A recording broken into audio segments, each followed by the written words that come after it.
మనం ఇక్కడ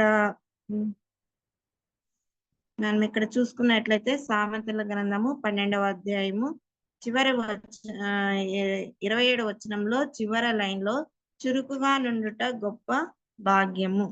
చురుకుగా నుండుట. పాత నిబంధన గ్రంథంలో మనం చూస్తే చురుకైన స్త్రీలు చాలా మంది ఉన్నాం కదా. మనము స్త్రీలమైన మనము ఎక్కువ స్త్రీలలో ఉన్నటువంటి మంచి లక్షణాలు మనము ఎన్నో నేర్చుకోవాల్సి ఉన్నది. అది దేవుని గ్రంథంలో రాయబడినటువంటి స్త్రీల గురించి మనము ఈరోజు తెలుసుకుందాము. పాత నిబంధనలో చురుకైన స్త్రీలు ఉన్నారు. మనము కూడా ఇలా స్త్రీలమైన మనము కుటుంబంగా కట్టబడిన మనము చురుకుగా ఉండాలని, చురుకుగా ఉంటే దేవుడు ఎన్ని మేలులు దాచి ఉన్నాడు, ఎన్ని ఆపదల నుండి రక్షిస్తాడు. మనం చురుకుగా ఉండటం వల్ల దేవునికి ఎంత ఇష్టలుగా ఉంటామో మనము చూద్దాము. అదే ఆదికాండ గ్రంథము 24వ అధ్యాయము 17వ వచనం నుంచి 20వ వచనం వరకు చూద్దాము. మనకందరికీ తెలిసిన స్త్రీలే వీళ్ళు, కానీ ఒక ప్రత్యేకమైన వాళ్ళ చురుకుదనము వాళ్ళ లక్షణాలు ఏమిటో మనము చూద్దాము. ఆదికాండము 24వ అధ్యాయము 17వ వచనం నుంచి 20వ వచనం వరకు చదువుతాను. ఆ సేవకుడు ఆమెను ఎదుర్కొనుటకు పరిగెత్తి, నీ కడవలోని నీళ్లు కొంచెము దయచేసి నన్ను త్రాగునిమ్మని అడిగాను.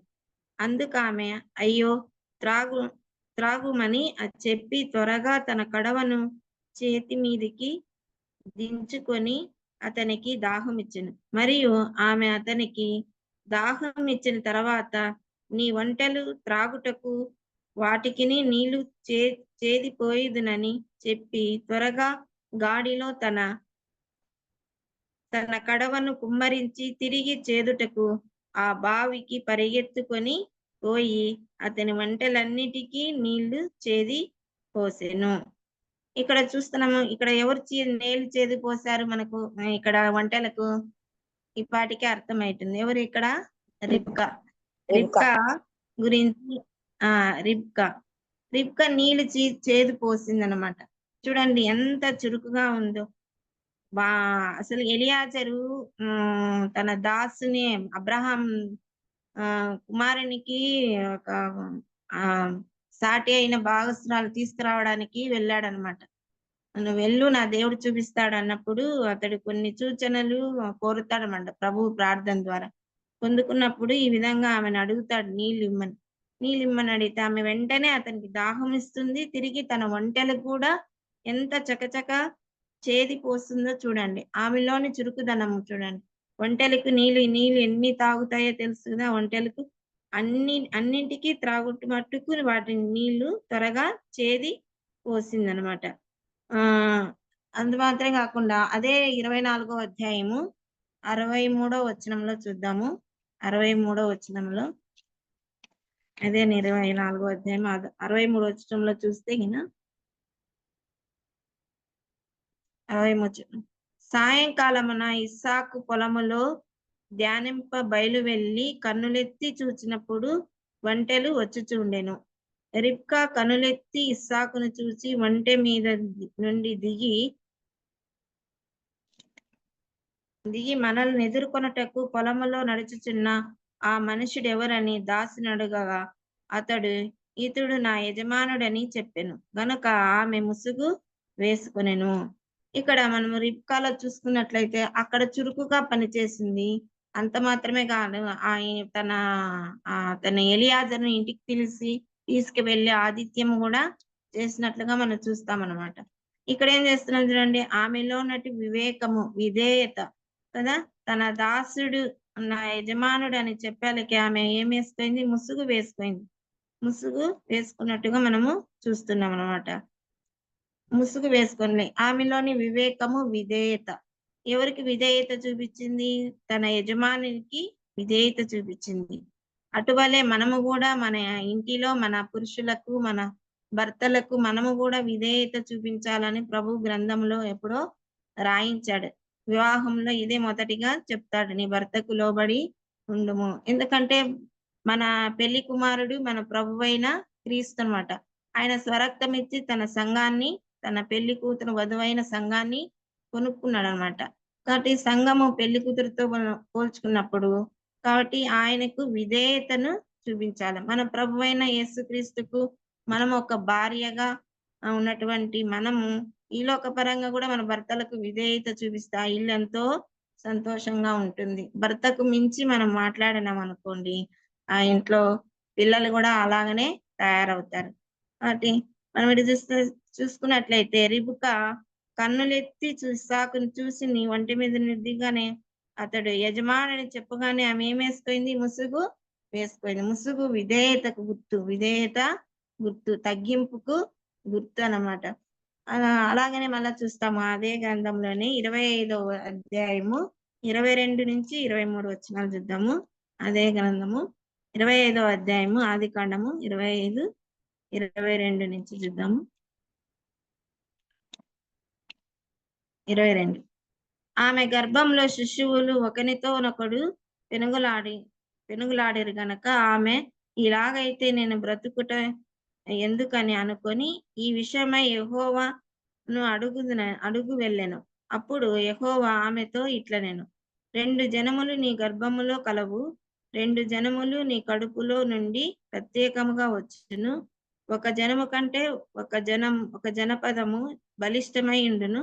పెద్దవాడు చిన్నవానికి దాసుడగునని అనెను.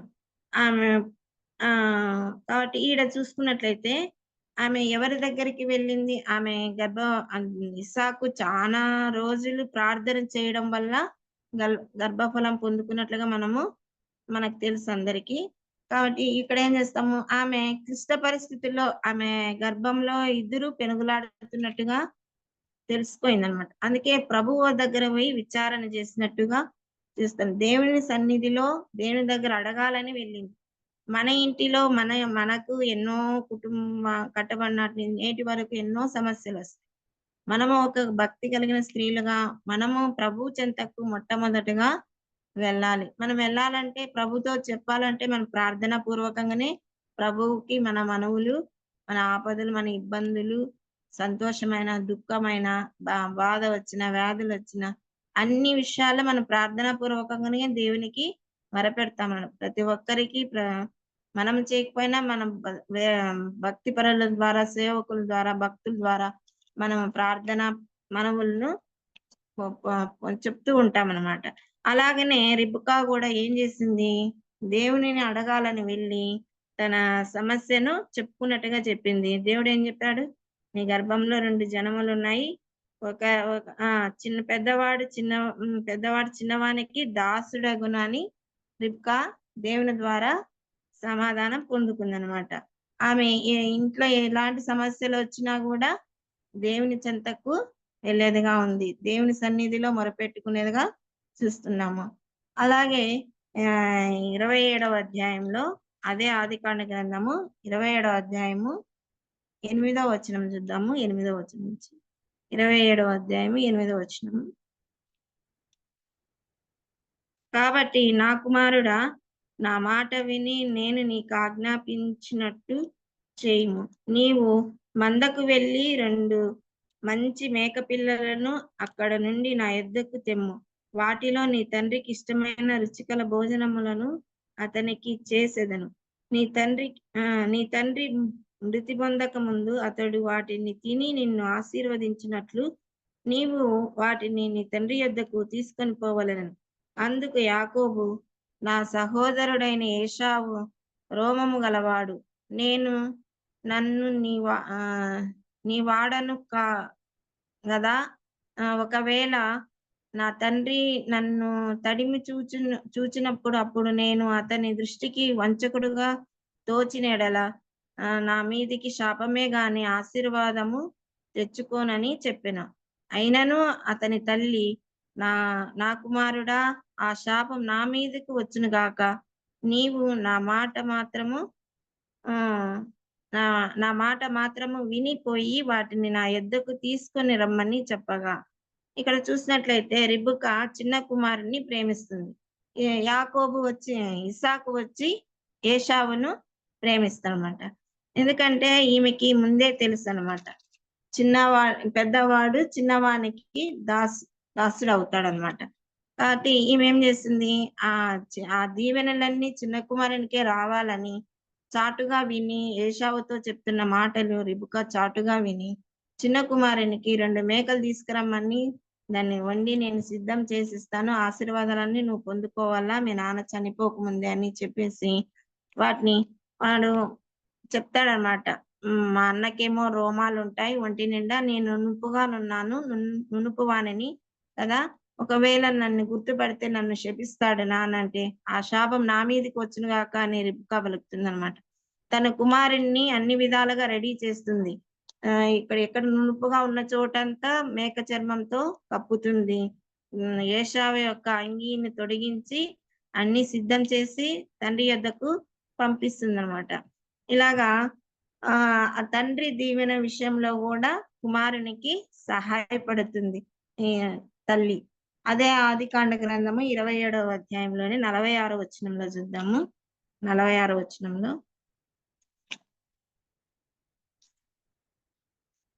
46 వచనం. మరియు రిబ్కా ఇస్సాకుతో, హేతు కుమార్తెల వలన నా ప్రాణం విసిగినది. ఈ దేశస్థురాండును హేతు కుమార్తెలలో వీరి వంటి ఒకదానిని యాకోబు పెళ్లి చేసుకుని ఎడల నా బ్రతుకు వలన నాకేమి ప్రయోజనమనెను. ఇక్కడ మనం చూసుకున్నట్లయితే ఇస్సాకు ఇంకా ముందు వచనాల్లో చూస్తే యాకోబు కూడా చెప్తాడనమాట. కింద 28వ అధ్యాయంలో 1-2 వచనాలు చదువుతాను. ఇస్సాకు యాకోబుని పిలిపించి, నీవు కనాను కుమార్తెలలో ఎవరినైనా వివాహం చేసుకొనకూడదు. నీవు లేచి పద్దనరాములో ఉన్న నీ తండ్రి అయిన బెతూయేలు ఇంటికి వెళ్ళి అక్కడ నీ తల్లి సహోదరుడు లాబాను కుమార్తెలలో ఒకదానిని వివాహము చేసుకొనుమని అతనికి ఆజ్ఞాపించి, సర్వశక్తి గల దేవుడు నిన్ను ఆశీర్వదించి నీవు అనేక జనములగునట్లు నీకు సంతానాభివృద్ధి కలుగజేసి నిన్ను విస్తరింపజేసి నీవు పరవాసివైన దేశమును అనగా దేవుడు అబ్రహాముకి ఇచ్చిన దేశమును నీవు స్వాస్థ్యముగా చేసుకున్నట్లు ఆయన నీకు అనగా నీకును నీతో కూడా నీ సంతానమునకు అబ్రహామునకు అనుగ్రహించి ఆశీర్వాదమును దయచేయునుగాక అని అతన్ని దీవించను. ఈ విధంగా చూస్తే ఎప్పుడైతే ఆ దీవెనలన్నీ పొందుకున్న తర్వాత ఏశావు తమ్ముని మీద పగబట్టినప్పుడు రిబ్కా నువ్వు ఇక్కడ ఉండవద్దు, నువ్వు వెళ్ళిపో మామగారి ఇంటికి అని చెప్పి పంపిస్తుంది. అదే విధంగా ఇస్సాకు కూడా తన కుమారుని పిలిచి ఈ కనాను కుమార్తెలను ఎవరు చేసుకోవద్దు, నువ్వు వెళ్ళి అమ్మ సోదరుడైన లాబాను కుమార్తెల్లో చేసుకోమని, అన్న కోపం తగ్గేంత వరకు నువ్వు అక్కడే ఉండమని చెప్తారనమాట. ఇద్దరు తల్లిదండ్రులను ప్రోత్సహించి యాకోబుని ఆ యొక్క బెతూయేలు ఇంటికి పంపిస్తారు. లాబానుకు అక్కడికి వెళ్ళిపోతాడనమాట. అప్పుడు యాకోబును కాపాడుటలో రిబ్కా ఎంతో చురుకుదనము కనపరిచినట్లుగా చూస్తాము. ఫస్ట్ లో ఎంతో చురుకుదనంగా యొక్క నీళ్లు చేది యొక్క ఎలియాజరు యొక్క ఇంటికి తీసుకొచ్చి ఆతిథ్యం ఇచ్చి, చివరకు వాళ్ళు ఏ విధంగా చెప్తే ఆ విధంగా విని ఏది ఎదురు ఇవ్వకోకుండా వారు చెప్పిన ప్రకారంగానే వివాహానికి ఒప్పుకొని వాళ్ళతో వెళ్ళడానికి కూడా సిద్ధపడింది అనమాట. తన యజమాని చూడగానే విధేయత చూపించింది, కొంగు వేసుకున్నది. ఆ తర్వాత తను గర్భం దాల్చినప్పుడు కూడా క్లిష్ట పరిస్థితిలో దేవుణ్ణి వద్దకు చేరింది అనమాట. అలాగనే తండ్రి దీవెన విషయంలో కూడా కుమారునికి సహాయపడింది. ఎందుకంటే జ్యేష్ఠ భాగము యాకోబుకే వస్తుందని దేవుని ద్వారా వర్తమానం తెలుసుకున్న స్త్రీ కాబట్టి ఆ దశమ దీవెనలన్నీ కుమారునికే రావాలని తను ఎంతో చురుకుగా పనిచేసి అవన్నీ వచ్చేటట్టుగా చేస్తుంది రిబ్కా. అదే విధంగా చూసుకున్నట్లయితే ఆదికాండం రోమా పత్రిక 9వ అధ్యాయంలో మనం చూస్తే మన ప్రభువు మనకేం చేస్తున్నాడో చూద్దాం. రోమా పత్రిక 9వ అధ్యాయము 10వ వచనం. 10వ వచనం.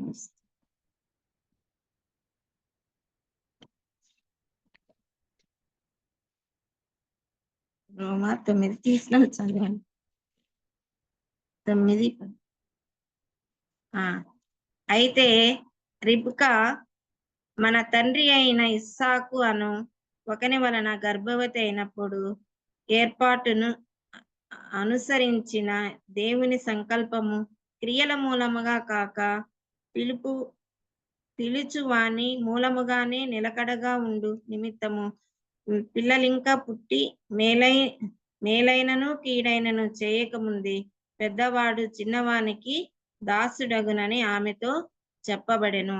ఈ మాట ఆమె ముందే పొందుకుంది కాబట్టి చిన్న కుమారునికి ఆమె ఆ, కాపాడుటలో పెద్దవాడి నుండి ఏ అపాయం కలగకుండా కాపాడుటలోను దీవెనలు పొందుకొనుటలోను ఎంతో చురుకుగా ఆ ఉన్న స్త్రీగా మనము చూస్తున్నాము. మన ప్రభు ఆమె తన భర్తకు కూడా విధేయత చూపించిన స్త్రీగా చూస్తున్నాము. కీర్తనల గ్రంథము 111వ కీర్తన 10వ వచనంలో చూస్తే 111వ కీర్తన 10వ వచనంలో 10వ వచనంలో చూస్తే యెహోవా యందలి భయము జ్ఞానమునకు మూలము. ఆయన శాసనములను అనుసరించు వారందరూ మంచి వివేకము గలవారు. కాబట్టి యెహోవా యందు భయం కలిగినట జ్ఞానమునకు మూలము. ఆయన శాసనములను అనుసరించు వారందరూ మంచి వివేకము కలవారు అన్నమాట. ఆయన శాసనాలంటే ఆయన కట్టడలు మనకు తెలుసు. ఏది చేయాలో అన్నీ చేయదగినవి కాదు. కాబట్టి మనం ఏవి చేయాలో ఏవి చేయకూడదో ప్రభువు మనకు ముందే మనకు వాక్యం ద్వారా తెలియజెప్పాడు కాబట్టి ఆయన శాసనాలు మనం గైకొని మన జీవితంలో అనుసరించాల. భయముతో వణుకుతో ప్రభువు అంటే మనకు కనపడడు కదా, కనపడే వాళ్ళకి మనం భయపడతాం, కనపడని వాళ్ళకి భయపడము. కానీ కనపడని ప్రభువే గొప్పవాడు కదా. మనం కనపడే వాటి మీదే నమ్మకం ఉంచుతాము, అదే మన నిరీక్షణ. కాబట్టి దేవుడు భయము ఉంటే జ్ఞానమునకు మూలము అని చెప్తున్నాడు. అంత మాత్రమే కాక సామెతల గ్రంథము 11వ అధ్యాయము 22వ వచనంలో చూస్తే, సామెతల గ్రంథము 11వ అధ్యాయము 22వ వచనం చూస్తే, వివేకము లేని సుందరి స్త్రీ పంది ముక్కు ఉన్న బంగారు కమ్మి వంటి. వివేకం లేదు, ఏం లేదు ఆ స్త్రీకి, వివేకం లేదు. ఏ సమయంలో ఏం చేయాలో ఏం మాట్లాడాలి, అలాంటి వివేకం స్త్రీ ఎలాంటిదంటే పంది ముక్కునున్న బంగారు కమ్మి వంటిదని దేవుడు చెప్తున్నాడు. అలాంటి అంటే పందికి దేనికి సాదృశ్యమో మనకు తెలుసు. అంటే అలాంటి వివేకం లేని స్త్రీ గురించి దేవుడు ఈ విధంగా రాయించినాడు. అలాగనే విధేయత గురించి చూస్తే ఫిలిప్పీ పత్రిక 2వ అధ్యాయము 8వ వచనంలో చూస్తే, ఫిలిప్పీ పత్రిక 2వ అధ్యాయము 8వ వచనంలో చూస్తే మన ప్రభువు ఎంత విధేయతగా చూపించినాడు అంటే చూద్దాం.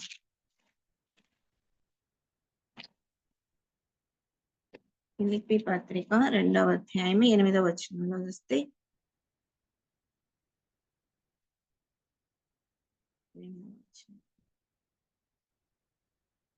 పైన 6వ వచనం నుంచి చదువుకుందాము. ఆయన దేవుని స్వరూపమును కలిగిన వాడైండి దేవునితో సమానముగా ఉండుట విడిచిపెట్టకూడని భాగ్యమని ఎంచుకొనలేదు గాని మనుషుని పోలికగా పుట్టి దాసుని స్వరూపం ధరించుకొని తన్ను తానే రిక్తునిగా చేసుకునను. మరియు ఆయన ఆకారమందు మనుషుడిగా కనబడి మరణం పొందినంతగా అనగా సిలువు మరణం పొందినంతగా విధేయత చూపిన వాడై తన్ను తాను తగ్గించుకొనెను అని చూస్తున్నాం కదా. మన ప్రభువు సిలువు మరణం పొందినంతగా తన విధేయతను చూస్తాం, తగ్గించుకున్నాడు అనమాట. తగ్గించుకున్నాడంటే శిష్యులు మేడగదిలో ఉన్నప్పుడు శిష్యులు పాదాలు కడుగుతాడు. అంత నిజంగా దేవుడు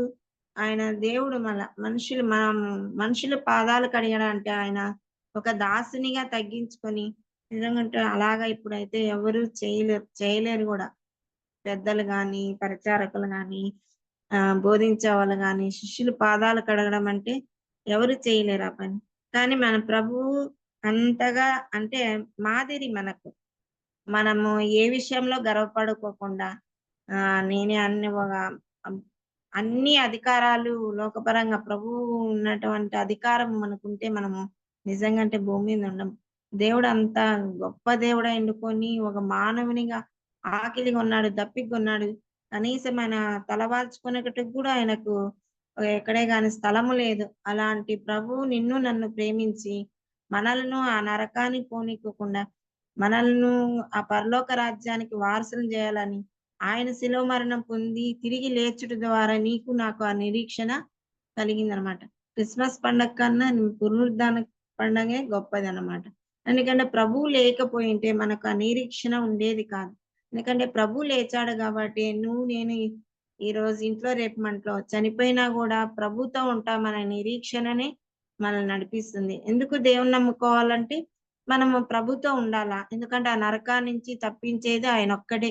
మరి ఎవ్వరు ఆ నరకం నుండి మనల్ని కాపాడలేరు. కాబట్టి ప్రభువు నేనే మార్గము, నేనే సత్యం, నేనే జీవం అన్నాడు. ఆయన ద్వారానే తప్పే గాని మరే మార్గము ఈ లోకంలో ఎన్ని మార్గాలున్నా, ఆ మార్గాలు మనల్ని దేని వద్ద చెంతకు చేర్చవన్నమాట. అలా అలాంటి వారు ఈ మన ప్రభువు మాదిరి ఎవరు చేయలేదు, తిరిగి లేపబడలేదు. వాళ్ళ సమాధులు మూయబడే ఉన్నాయి గాని, మన ప్రభువైన యేసుక్రీస్తు మాత్రం సమాధి మాత్రమే తెరవబడింది. కాబట్టి ఇది నిజమని మనందరికీ తెలుసు. అయినా మనము ఎంత అంటే ఈ చివరి దినాలలో నిజంగా అంటే ఎంత భయంకరమైన పరిస్థితిలో ఉంటున్నామో, మనం ఎంత చురుకైన స్త్రీలుగా ఉండాలో, ఎన్ని ఆపదలొస్తాయో మనకు తెలీదు గానీ, చిన్నప్పుడు నేను డిగ్రీలో చదివేటప్పుడు ఇవన్నీ వాక్యం మూయబడుతుందంట, యుద్ధాలు జరుగుతాయంట అని, ఎందుకు జరుగుతాయిలే అని అనుకునేదాన్ని. కానీ అవన్నీ మనం మన కళ్ళ ముందరే కనబడుతున్నాయి. మన దేశం గూడా యుద్ధంలో దిగినట్టుగా మనం చూస్తున్నాము. కాబట్టి మనకి ఏ ఆపద మనకు పొంచి ఉన్నదో మనకు తెలీదు గానీ, మనమైతే లోకంలో అంటే మనలో ఉన్న దేవుడు గొప్ప దేవుడు గాబట్టి, ఈరోజు లేకపోయినా మనం ఇట్లే వెళ్ళినా ప్రభుతో ఉంటామనే నిరీక్షణ దేవుడు మన్నిటికన్నా గొప్ప దేవుడు మనల్ని రక్షించుకున్నాడు. ఉచితంగానే రక్షించుకున్నాడు. ఆయన విలువైన రక్తాన్ని చిందించి, ఆయన రక్తంలో మన పాపాలన్నీ కడిగినాడు. ఎవరైనా క్షమించినా, క్షమించకపోయినా దేవుడు మన తప్పులన్నిటిని క్షమిస్తూ ఆదివారం బల్లలో మనం చేయి వేయడానికి ఆయన మనకు కృపాకాలంలో ఉంచి ఉన్నాడు కాబట్టి ప్రతి తప్పును దేవుడు మన్నించే దేవుడే ఉంటున్నాడు. కాబట్టి ఇక్కడ చూస్తున్నట్లయితే మన దేవుడు ఎంతో విధేయతను చూపించినాడు. మన కోసం ఆయన ప్రాణాలు పెట్టి తిరిగి లేచి మన కోసము విజ్ఞాపన చేసే ప్రభువుగా మనం చూస్తున్నాము. అలాగే అలాగనే రెండవ దినవృత్తాంతాల గ్రంథంలో చూస్తే ధర్మశాస్త్రం ఏం చెప్తుందంటే పాపాల కొరకు రెండవ దినవృత్తాంతాల గ్రంథము 25 అధ్యాయము 4వ వచనంలో 25 అధ్యాయము 4వ వచనంలో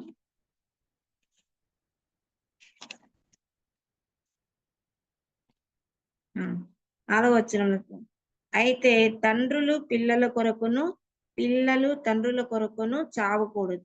ప్రతి మనిషి తన పాపము కొరకు తానే చావాలని మోషే గ్రంథము మందలి ధర్మశాస్త్రం నుండి వ్రాయబడి ఉన్నదనను కదా.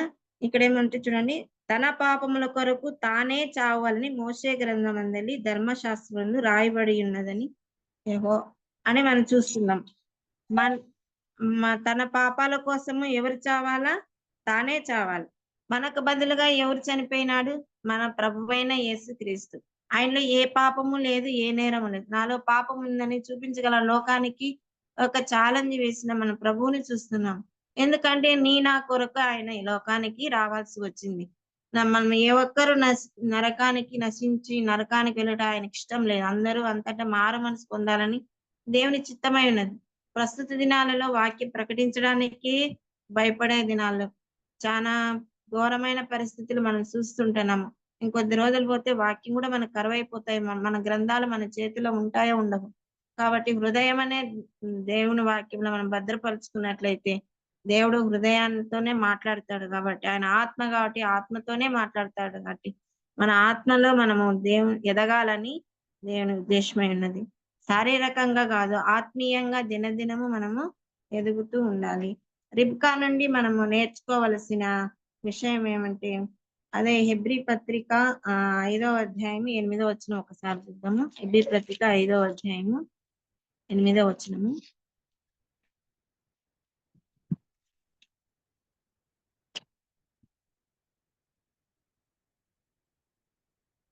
ఆయన కుమారుడిండియు తాను పొందిన శ్రమల వలన విధేయతను నేర్చుకొనెను. మరియు ఆయన సంపూర్ణ సిద్ధి పొందిన వాడై మెల్కీసెదెకు క్రమములో చేరిన ప్రధాన యాజకుడని దేవుని చేత పిలువబడి తనకు విధేయులైన వారికందరికీ నిత్య రక్షణ కారకుడైనను. అంటే మన ప్రభువుకి మనం విధేయులు కావాలా. మన ప్రధాన యాజకుడు మన ప్రభువైన యేసుక్రీస్తు. మెల్కీసెదెకు క్రమంలో మనం చేర్చబడి కాబట్టి ఆయనకి విధేయులను వారందరికీ నిత్య రక్షణ, నిత్య జీవము కారకుడాయను. మన ప్రభు వల్లనే మనకు రక్షణ, మన ప్రభు వల్లనే మనకి నిత్య జీవం. ఆయన ద్వారానే మనం పరలోకానికి చేర్చబడతాము. అయితే రిబ్కా నుండి మనం నేర్చుకోవాల్సిన అంటే ఆమెలో ఉన్నటువంటి అనుకువ, కష్టపడే గుణము, ఆతిథ్యం ఇచ్చే స్ఫూర్తి వంటి లక్షణాల వల్ల రిబ్కా ఒక భార్యగా, ఒక తల్లిగా, సత్యదేవుని ఆరాధకురాలిగా తన బాధ్యతలను చక్కగా నెరవేర్చినట్లుగా మనము చూస్తాము. మనం ఇవన్నీ మనం నేర్చుకోవాల్సిందిగా రిబ్కాలో చూస్తున్నాము. రెండవదిగా రాహాబుని చూస్తాము. రాహాబు కూడా చురుకైన స్త్రీనే. ఆమె యెహోషువ గ్రంథము 2వ అధ్యాయము 4వ వచనం నుంచి 16వ వచనం వరకు చూద్దాం. ఆ స్త్రీ ఇక్కడ రాహాబు అంటే విశాలత లేక గర్వము. రిబ్కా కూడా అంటే కుట్టుట, ఉచ్చుతాడు అనే అర్థం కూడా ఉంది. ఇక్కడ రాహాబు అంటే విశాలత లేక గర్వము ఆమె పేరు. రాహాబు ఎవరు? ఆమె ఒక కనానీయుల నగరమైన యెరికోలో నివసించిన ఒక వేశ్య అన్నమాట. తర్వాత యెహోవా దేవుని ఆరాధకురాలుగా అయిందనమాట. ఆ వేశ్య ఆమె ఏం చేసిందంటే తమ దేశాన్ని వేగు చూడడానికి వచ్చిన ఇద్దరు ఇశ్రాయేలు గూఢచారుని రాహాబు దాచిపెట్టింది. ఎందుకంటే ఇశ్రాయేలు దేవుడైన యెహోవా తన ప్రజల్ని కాపాడుతాడని ఆమె ఎరిగిందనమాట. ఎలా ఎరిగిందో చూద్దామా. యెహోషువ గ్రంథము 2వ అధ్యాయం 10వ వచనంలో చూద్దాము. 10వ వచనంలో చూడండి. మీరు ఐగుప్తు దేశంలో నుండి వచ్చినప్పుడు మీ ఎదుట యెహోవా ఎర్ర సముద్రము నీరుని ఎలాగూ ఆరిపోజేసెనో యోర్దాను తీరమునున్న అమోరీయులు ఇద్దరు రాజులైన సీహోనుకును ఓగుకును మీరేమి చేసితిరో అనగా మీరు వారిని ఎలాగ నిర్మూలన చేసిరో ఆ సంగతి మేము వింటిమి. మేము వినినప్పుడు మా గుండెలు కరిగిపోయింది. మీ దేవుడైన యెహోవా పైన ఆకాశమందును కింద భూమి యందును దేవుడే. మీ ఎదుట ఎట్టి మనుషులకైనను ధైర్యము మాత్రము ఉండదు. నేను మీకు ఉపకారం చేసితిని గనుక మీరు నా తండ్రి ఇంటి వారికి ఉపకారం చేసి నాకు నిజమైన ఆనవాలు ఇచ్చి నా తండ్రియు, నా తల్లియు, నా అన్నదమ్ములు, నా అక్క చెల్లెళ్ళు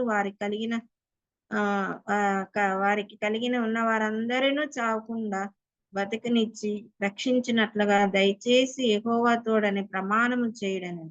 ఇక్కడ రాహాబు యెహోవా దేవుని గురించి ముందే ఎరిగిన స్త్రీగా మనం చూస్తున్నాము. ఆయన అద్భుతాల గురించి, ఆయన ఇశ్రాయేలుని ఎలాగా ఐగుప్తు నుండి తీసుకొచ్చాడు, యోర్దాను తీరం దాటించటంలోను ఇవన్నీ ఆమె ముందే ఎరిగి ఉన్నది. కాబట్టి ఆమె ఏం చేసింది? తమ దేశాన్ని వేగు చూడవాలని కాపాడింది అనమాట. ఎలా కాపాడిందో ఆమె వాళ్ళని దేవుడే వాళ్ళని ఎలా కాపాడాడో ఆమె విన్నది. మళ్ళీ అలాగే యెహోషువ 6వ అధ్యాయం 25వ వచనం చూస్తే 25వ వచనంలో రాహాబు వేశ్య యెరికోను వేగు చూచుటకు యెహోషువ పంపిన దూతలను దాచిపెట్టి ఉండెను గనుక అతడు ఆమెను, ఆమె తండ్రి ఇంటి వారిని, ఆమెకు కలిగిన వారిని అందరినీ బ్రతికనిచ్చును. ఆమె నేటి వరకు ఇశ్రాయేళ్ల మధ్య నిలిచి ఉన్నది. ఆమె వాళ్ళని కాపాడింది కాబట్టి మళ్ళీ గుర్తుగా ఎర్రని దారము పట్టుకోమని చెప్తారు. ఎందుకంటే యెరికోను నాశనము చేయడానికి ఇశ్రాయేలు వస్తున్నారు కాబట్టి నాశనం అయిపోతుంది, మేము కూడా చనిపోతామేమో అని చెప్పేసి ఆమె వెంటనే ప్రభువుకు చోటు ఇచ్చింది అన్నమాట తన హృదయంలో. ఆయన ఎలాంటి వాడో ఎరిగింది. ఆయన గొప్ప దేవుడని, ఆయనకు అసాధ్యమైనది ఏదీ లేదని తెలుసుకున్నదన. దానికే నన్ను కూడా జ్ఞాపకం చేసుకొని వీళ్ళతో నా కుటుంబాన్ని నాశనం చేయవద్దు అని బ్రతిమాలుకొనుకుంటుంది. నేను ఉపకారం చేశాను నాకు అపకారం చేయొద్దనని వేడుకుంటుంది. అందువల్లనే ఆమె రక్షింపబడుతుంది. ఆమె కుటుంబం కూడా 17వ వచనంలో చూస్తాము. ఈ పట్టణమును దీవెనము అదే 6వ అధ్యాయంలోనే 17వ వచనంలో ఈ పట్టణమును దీనిలోనున్నది యావత్తును యెహోవా శపించబడెను. రాహాబు అనే వేశ్య పంపిన దూతలను దాచిపెట్టిన గనక ఆమెయు ఆమె ఇంటి వారందరూ మాత్రమే బతుకుదురని చెప్తారనమాట. కాబట్టి ఇక్కడ చూసుకున్నట్లయితే రాహాబు నుండి మనం నేర్చుకోవాల్సింది ఏమైందంటే ఆమె తర్వాత ఇస్రాయేల్‌ని పెళ్లి చేస్తుంది ఇస్సాకార్‌ని. పెళ్లి చేసుకొని బోయేజుని కంటుందన్నమాట. మనం మత్తయి సువార్త 1 అధ్యాయంలో 5వ వచనంలో చూస్తాము. అట్లా 6, 16 వచనాల్లో కూడా అంటే యేసు వంశావళిలో చేర్చబడింది రాహాబు. తర్వాత దావీదు, తర్వాత యేసు ప్రభువు ఇలాగనమాట. రాహాబు నుండి మనం నేర్చుకోవాల్సింటే విశ్వాసము చూపించే విషయంలో రాహాబు సాటి లేనిదిగా చూస్తున్నాము. సాటి లేని ఆదర్శరాలుగా ఉంచుతున్నాము. బైబిల్ చెప్తుంది హెబ్రీ పత్రిక 11వ అధ్యాయం విశ్వాసుల పట్టికలో కూడా ఆమె చేర్చబడింది. 11వ అధ్యాయం 30, 31 వచనాలు చూద్దాము రాహాబు గురించి. హెబ్రీ పత్రిక 11వ అధ్యాయము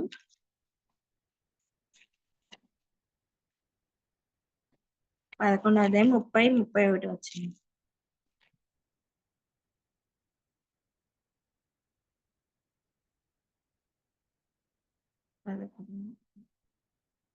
విశ్వాసమును బట్టి 7 దినముల వరకు ప్రదక్షిణము చేయబడిన తర్వాత యెరికో గోడలు కూలెను.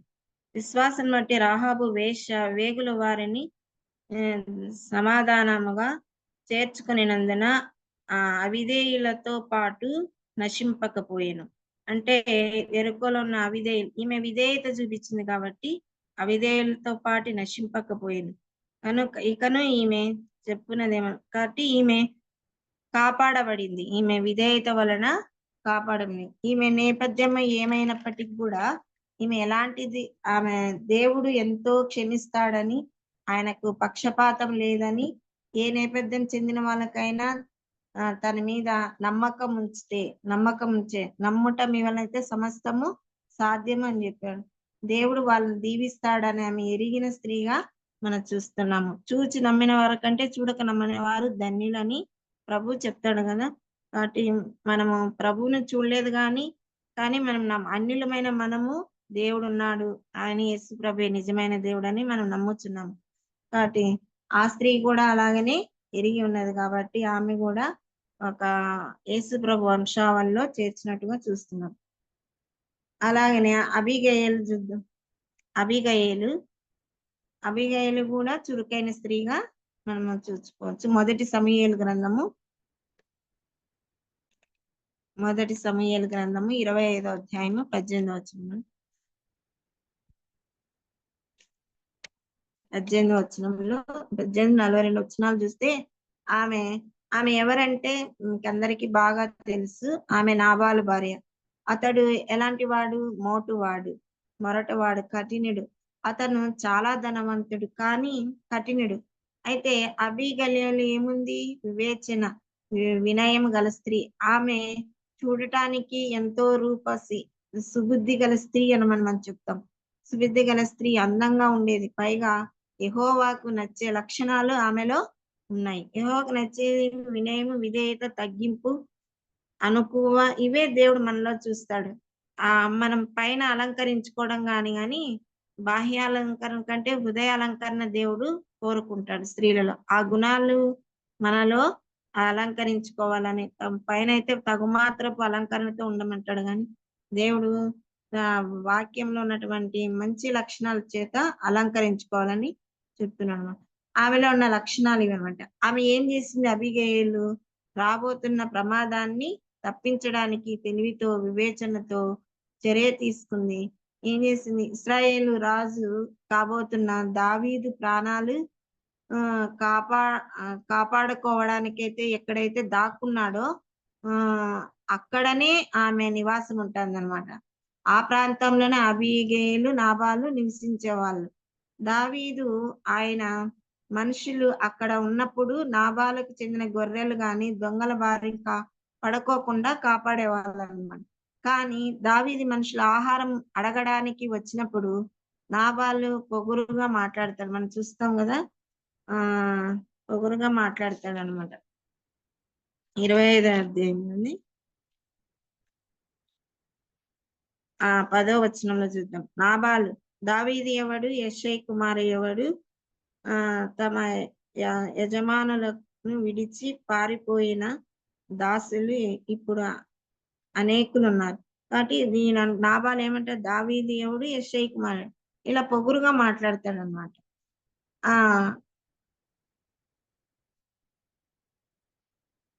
పొగురుగా మాట్లాడతాడు. కాబట్టి దావీదుకి విపరీతమైన కోపమొచ్చింది. దాంతో ఈ ఈ మాటలు తీసుకుపోయి వాళ్ళ మనుషులు దావీదుకి చెప్తారన్నమాట. దాంతో దావీదు ఆయన మనుషులు నాబాలు అతని ఇంట్లో ఉన్న మగవాళ్ళందరినీ చంపేయమని బయలుదేరుతారన్నమాట. ఆజ్ఞ జారీ చేస్తారన్నమాట.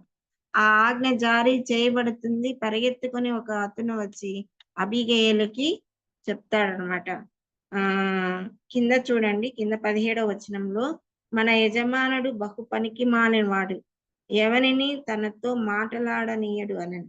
అందుకు అబీగయీలు నాబాలుతో ఏమీయూ చెప్పక త్వరపడి 200 రొట్టెలు ఆహారమంతా ద్రాక్షారసపు తిత్తి మొత్తము అంత ఆహారాన్ని తనే తన సేవకులతో పంపిస్తుందన్నమాట. అంతా సిద్ధం జేసి, ఆహారం అంతా పంపించి, కరుణ చూపించమని దావీదుని వేడుకొనడానికి ఆమె గూడా తన వెనకాలే వెళ్తుంది. ముందు ఆహారం పంపిస్తుంది. తన వెనకాల ఆమె గూడా వెళుతుంది.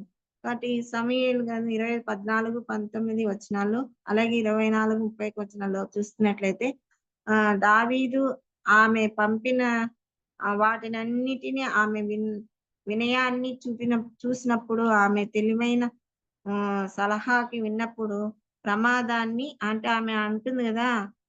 తన భర్త చేసిన తప్పు నాదని ఎంచమని వేడుకుంటుంది. 24వ వచనంలో చూస్తాము. నా ఏలినవాడా ఈ దోషము నాదని ఎంచుము. నీ దాసురాలు నన్ను మాటలాడనిమ్ము. నీ దాసురాలునైన నేను చెప్పు మాటలను ఆలకించమని వేడుకుంటుంది. కాబట్టి ఆ ప్రమాదాన్ని ఆపడానికి దేవుడే ఆమెను పంపించాడేమని అర్థం చేసుకుంటాడు దావీదు. కాబట్టి ఆ తర్వాత కొన్ని రోజులకి ఏమైపోతాడు నాబాలు చనిపోతాడు. నాబాలు చనిపోయిన తర్వాత దావీదు అబీగయీలుని తన భార్యగా చేసుకుంటాడనమాట. అబీగయీలు నుండి మనము నేర్చుకోవాల్సినవండి సుబుద్ధి కలిగిన స్త్రీ, రూపశ్రీ. అబీగయీలు ఎంతో అందము, ఆస్తి ఉన్నప్పటికి గూడా ఆమె ఎక్కడే గాని గర్వపడినట్లుగా మనం చూడలేదు. మనమైతే ఈ లోకంలో డబ్బును బట్టి, హోదాను బట్టి, మనం సంపాదించుకున్న సంపదను బట్టి మనము చూపిస్తాం. అదే మన ప్రభువును బట్టి మనము అతిశయించాల. మన అతిశయమందు మన ప్రభు యందే మనం అతిశయం. మనం ఎంతో ఆత్మీయంగా ఎదిగి, ఎక్కువ ఆత్మీయంగా ఎదిగినామంటే మనలో తగ్గింపు వస్తది. ఎప్పుడు తగ్గింపొస్తది? చిన్న, పెద్ద తెలియకోకుండా మన సంఘంలో వందనాలు చెప్పినప్పుడే. నిజంగా అంటే పెద్దవాళ్ళు చిన్నవాళ్ళకి వందనాలు చెప్తే మేము ఎంతో హమ్మయ్య! ఆంటీ పెద్దలు నాకు చెప్పారా? మనం చెప్పాలా అన్నట్లుగా ఉంటుందన్నమాట. మన సంఘంలో గూడా మాదిరికరంగా మనం ప్రతి ఒక్కరికి వందనాలు మనము చెప్పాలా. ఆహ్, హ్మ్. కొంతమంది పెద్దలు అలానే వెళ్తూ ఉంటారు. అలాగా పెద్దలు మనకు మాదిరికరంగా ఉండాల. పెద్దలు ఎలా ఉండాలా? చిన్న, పెద్ద, కుడి, ఎడమలు అందరికీ మనల్ని ఎవరన్నా తిట్టనీలే, మనల్ని ఎవరన్నా అన్నీలే అందరికీ మనము వందనాలు చెప్పాలి.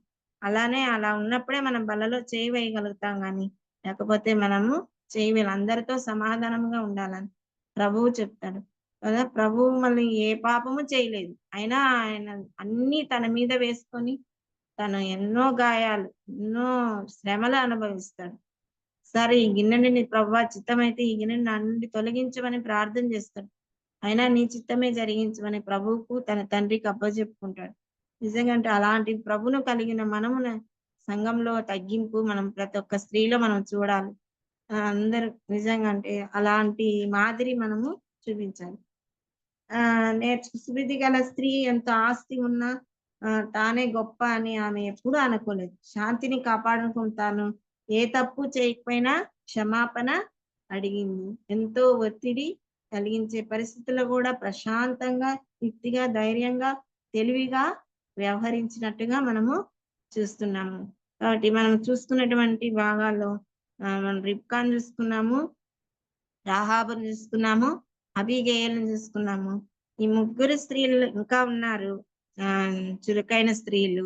నిజంగా అంటే వచ్చే ప్రమాదాలను ఎంత తెలివిగా, ఎంత యా యాయేలు చు యాయేలుంది, ఎస్తేరు ఉంది.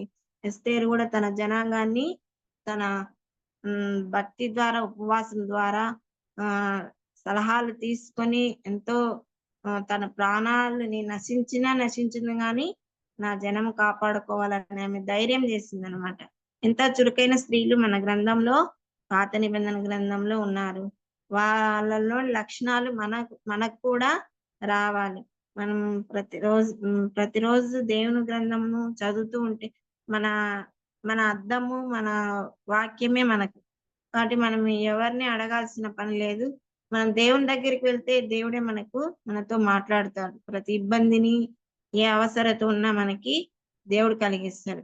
సరే మేము ఇల్లు కట్టుకున్నప్పుడు సమైక్యాంధ్ర యుద్ధము సమైక్యాంధ్ర జరిగినప్పుడు తెలంగాణ విడిపోవాలనుకున్నప్పుడు అప్పుడు మాకు జీతాలు లేవు. అప్పుడు కొత్తగా ఇల్లు కట్టుకున్నాము. కొద్దిగా అప్పు గూడా అయింది. వాటికి కనీసం లోన్ కట్టడానికి గూడా జీతాలు రావట్లేదు. ఇప్పుడు ఏం చేయాలో తెలియక మేమిద్దరము ప్రార్థన చేసినాము. రాత్రంతా ప్రార్థన చేసాం. పొద్దున్నే 8:30కంతా ఈఎంఐకి బ్యాంక్‌లో అమౌంట్ వేయాల.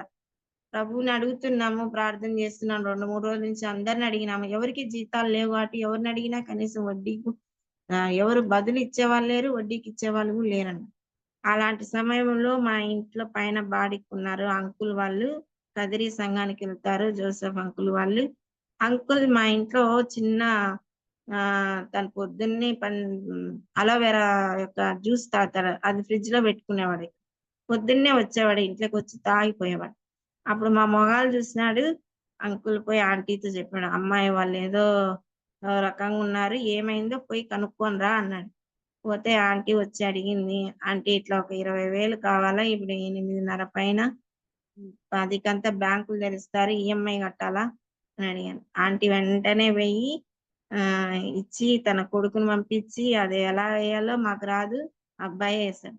అలా దేవుడు కార్యాలు మేము చూడగలిగినామనమాట.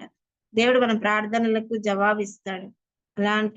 అందుకే ఆయన దగ్గర మన మొరల్ని రిబ్కా ఎలా మొరపెట్టుకున్నది. మనము చూస్తున్నాం ఈ ముగ్గురు స్త్రీలలో మనం నేర్చుకోవాల్సిన లక్షణాలు ఇందాకనే మనం తెలుసుకున్నాము. దేవుడు అలాంటి కృపను మనందరికీ దయచేయును గాక. ఈ అవకాశం ఇచ్చిన పెద్దలకి అందరికీ నా యొక్క వందనాలు. వందనాలు సువర్ణ సిస్టర్ గారు.